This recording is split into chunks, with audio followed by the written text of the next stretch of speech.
परमेश्वर नाम महिमा हेउ। परमेश्वर आंभ मानू एही दिवस रे आपण सम्मुख रे ईश्वर वाक्य वितरण करने निमंते सुजोग देई अछंती।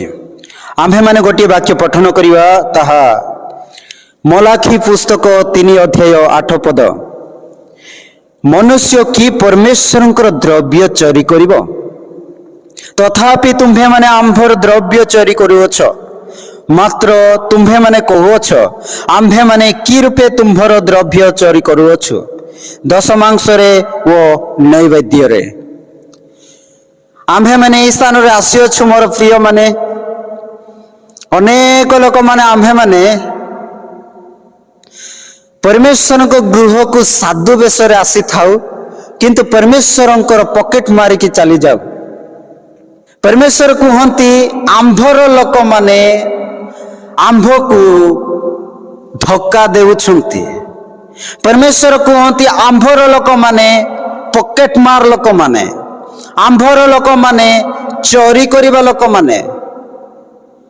बस रे लिखा जाए पॉकेट मार प्रति सावधान, अनेक स्थान रे लिखा जाए कुकुर मानक प्रति सावधान, किंतु चर्च गृह रे एमिति लिखिबा कथा परमेश्वर कहती पॉकेट मार प्रति सावधान। अरे चर्च भीतर मध्य पॉकेट मार होउची की?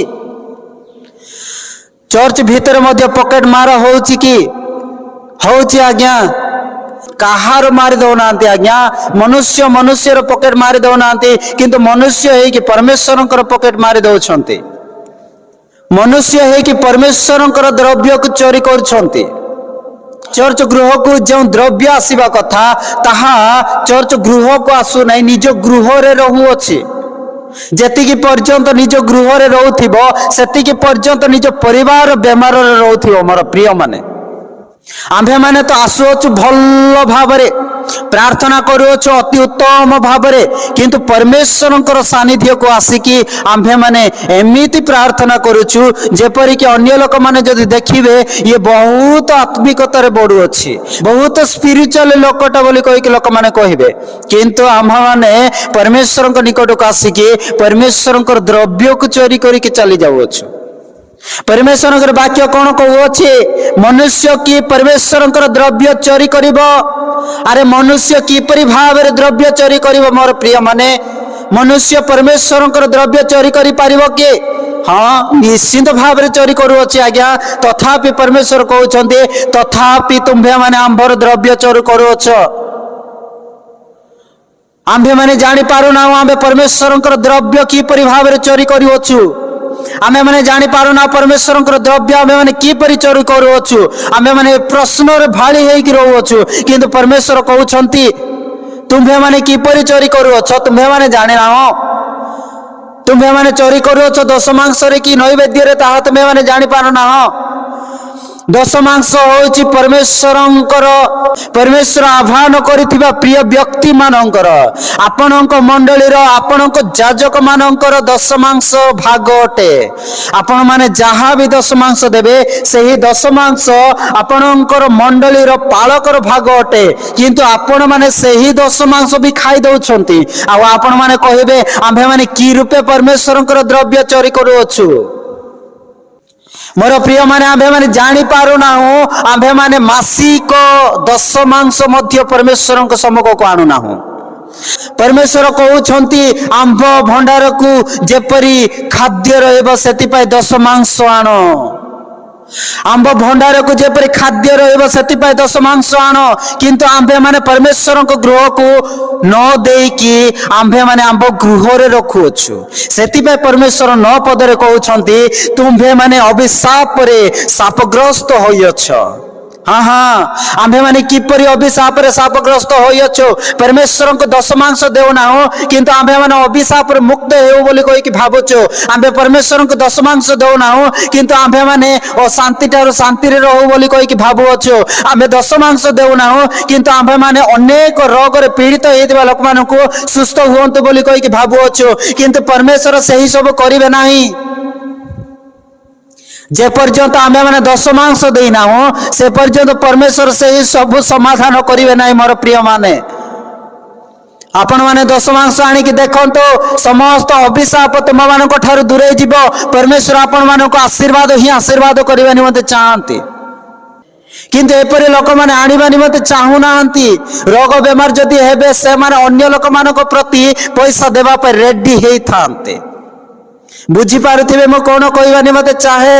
अनेक रोगी हेले से माने लक्ष लक्ष टंका खर्च करबा निमंते चाहंती हॉस्पिटल रे। वैद्य मानक ठारे लक्ष लक्ष टंका खर्च करबा निमंते चाहंती। गुणी गारिणी ठारे से माने लक्ष लक्ष टंका खर्च करबा निमंते चाहंती, किंतु परमेश्वरଙ୍କ निकटକୁ से माने दशमांश आकार रे देबा निमंते चाहू नाहंती। जे कि आंभ मानकर समस्त रोग को सुस्थ करबा परमेश्वर ताहांक निकट से माने आसुनाहंती, किंतु जो डॉक्टर की जो आ वैद्य से कहिदेला एही रोग होई अछि, एतिकी टंका आवश्यकता अछि, सेतिकी टंका आवश्यकता अछि, तेबे आंभे माने सालो भर आंभे माने इनकम करिथिबा, आंभे माने वर्ष वर्ष संख्या पैसा लक्ष लक्ष टंका इनकम करिथिबा, किंतु ताहा एक सेकेंड रे पानी रे मिसी जिवो, किंतु रोग भलो हो नथिबो। आंभ मानकर लक्ष लक्ष टंका सरुथिबो, किंतु आंभ मानकर बेमार भलो हो नथिबो, आहुरी टंका आवश्यकता अछि। निजर जीवन को मध्य बाजी लगै कि मोर प्रिय माने ताहांकर जीवन बंचेबा पे चेष्टा करंती, किंतु परिशेष रे किछि होई पारे नाही। से माने कहंती ऊपर वाला रो ही भरोसा। मोर प्रिय माने ता पूर्व तुम ऊपर वाला भरोसा करिक आसंतो, आ दशमांश देकी देखंतो, आ प्रत्येक मास आपण माने आरंभ करिक देखंतो। प्रति मास पर आपण माने रिजल्ट पाइबे, देखिबे आपण मानको परमेश्वर किपरि भाबरे आशीर्वाद करूछंती। से कहते आंबर गृह रे जेपरि खाद्य रहिबो, एथिपाई तुमे माने आंबर भंडार को संपूर्ण दशमांश आण। आंबे तुमको आकाशस्थ द्वार सब मुक्त करे रखिबा पाई स्थान नियंट हेबा पर्यंत तुम मानको ऊपरे आशीर्वाद रूप वृष्टि बरसाइबा कि नाही ताहा आंब मानको ठार परीक्षा नियो। मोर प्रिय माने आंबे माने कि परमेश्वरଙ୍କ ठार परीक्षा नेबा, से आंब मानको आशीर्वाद वृष्टि बरसाइबा निमंते चाहंती, से आंब मानको आशीर्वाद करिबा निमंते चाहंती, से आंब मानको क्षेत्र रे आशीर्वाद करिवे, से आम मानक परिवार रे आशीर्वाद करिवे, से आम मानक पशु पक्षी ठारे आशीर्वाद करिवे, से आम मानक प्रत्येक जिंस ठारे आशीर्वाद करिबा निमंते चाहुछंती।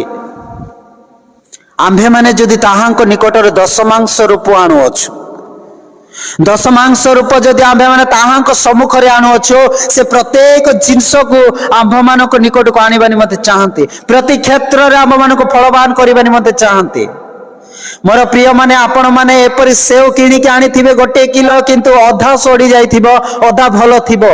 आलू जदि आनी थिबे किले आ अध किलो पूरा सड़ी जाइथिबो, आ अध किलो थिबो। एपरि भाबरे आपण मानकर छाउणी रे सब फक खाइ देबो। सेति पई समस्त बेमार ठार दूर हेबा नै मते चाहुछन्ते, तेबे परमेश्वरक निकट रे संपूर्ण रूपे दशमांश आनंतु, संपूर्ण रूपे दशमांश दियंतु।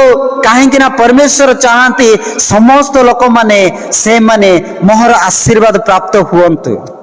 मु कहबा निमते चाहे जदि आपण माने दशमांश रूप नहीं कि अर्थात पैसा पत्र की धन संपत्ति आंबे माने देई पारु ना, आंबे माने जदि धन संपत्ति रे किछि दशमांश सहकार देई पारु ना, तेबे आंबे माने आंभ मानकर समयर दशमांश को देबा। समयर दशमांश आंभ मानकर 24 घंटा भितरे दशमांश जदि बाहर करबा हमर केते घंटा हबो मोर प्रिय माने, केते घंटा हबो कहंतु? 2 घंटा अधे। 2 घंटा अधे मध्य रे आंबे माने अध घंटा छाड़ी दो। 2 घंटा दिन को आंबे माने 2 घंटा देउ छु कि 2 घंटा आमे माने समय दे पारो छु कि? ठीक अछि, आमे माने 2 घंटा समय दे पारो ना, घंटाटे छाड़ी दियंतु आ दिन को घंटाटे आरंभ करंतु। आपण माने दिन को घंटाटे समय देबा पे आरंभ करंतु। परमेश्वरक निकट रे दशमांश सादृश्य रे दिन को घंटाटे देबा पे आरंभ करंतु। परमेश्वर चाहंती प्रत्येक लोक ताहांक निकट को दशमांश सादृश्य रे से माने दिन को घंटाटे ले मो निकट को समय बितांतु। परमेश्वरक सम्मुख रे आपण माने समय बितेबा निमते आरंभ करंतु। परमेश्वर आपणको सबु किछि सबु प्रॉब्लम ठारो असुविधा ठारो आपण मानक मुक्त करि देबे। आपण माने दिनकु दिन एपरि आरंभ करिक देखंतु परमेश्वरक निकट सानिध्य रे आसिक प्रार्थना करिबा पई चेष्टा करंतु आ परमेश्वरक सानिध्य रे बसिकी प्रार्थना करंतु आ एहा करिक देखंतु आपण मानक निकट को मासटी भितर रिजल्ट पहुंची जिवो। आपण माने भाबुतिबे लक्ष लक्ष टंका देई कि मु मेडिकल रे खर्च कले किछि फायदा हला नै, ताहा आपण मानकर समाधान हेबो। आपण माने लक्ष लक्ष टंका देई कि बिजनेस करितिबे ताहा आपण मानकर बुडी जाइथिबार सफलता हेबो।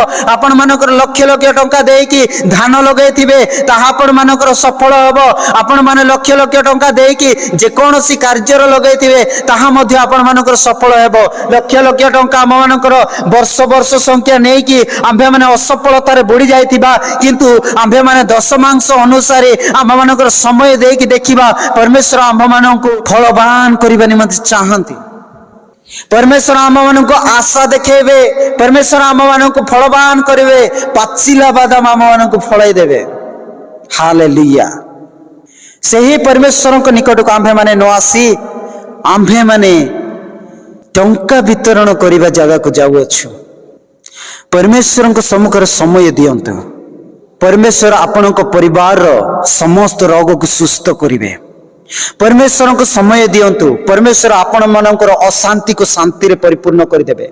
परमेश्वर को समय देबा निमते चेष्टा करंतु। जहा किछि भी आपण माने वर्ष वर्ष संख्या पर्यंत आपण माने जहा कार्य करि पारि नहंती ताहा आपण मानक सम्मुख रे परमेश्वर सफल कर देबे। परमेश्वर को सम्मुख रे समय देबा निमते चेष्टा करंतु। परमेश्वर आपण मानकर सब गति रे आपण मानक सहारा हेबे। मोर प्रिय माने आज पर्यंत जदि आम्भे माने परमेश्वर को सम्मुख रे आसी पारि नाहु तेबे आसंतु आज आम्भे माने परमेश्वर को सम्मुख को जिबा, ताहांको निमंते समय देबा पई चेष्टा करिबा। तेबे परमेश्वर आम्भ मानकु आशीर्वाद करिवे। आमेन।